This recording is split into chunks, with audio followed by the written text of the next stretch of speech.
Hey y'all, do y'all know what we are getting into this week?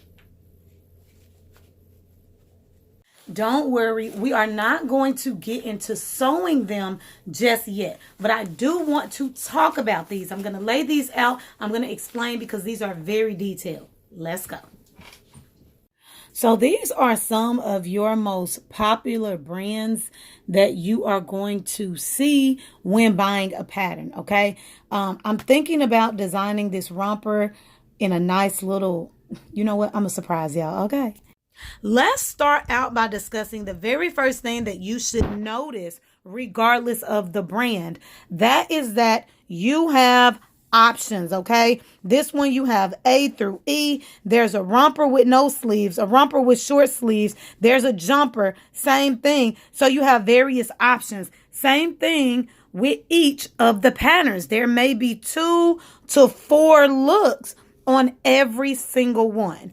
Another important detail is the size. Do not buy the wrong pattern like what I've done plenty of times before. For this look, what's enclosed in this particular envelope are patterns for sizes 4 through 12. Then usually above a 12 through like maybe a 20, 22, they'll have in a separate packaging, okay, with your patterns.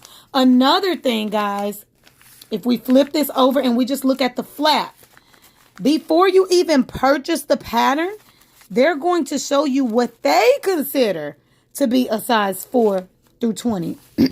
What they consider. They gave you through size 20, even though this pattern only goes to a size 12, in case you have to purchase the next patterns that they offer. But look, they give you measurements right here for your bust, waist, hips, back, waist, length. Hey, ask to borrow a measuring tape or bring your measuring tape or know your measurement when you go to the craft store, because this is very important.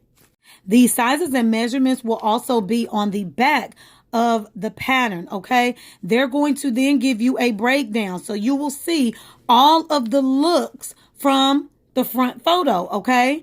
And then down here, they're even going to give you front and back views so that you can make a decision on what you want to design. You guys, you have to pick the letter first. Sis, you got to know what you're going to design before you find out what's all needed to make it.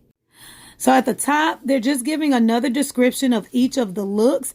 Here, they give you suggested fabrics. More than likely, if you're in there buying a pattern, you may be in there buying the fabric as well, so they give you suggestions. I'm running out of time. I need y'all to run this up mad crazy and I'll release part 2 early.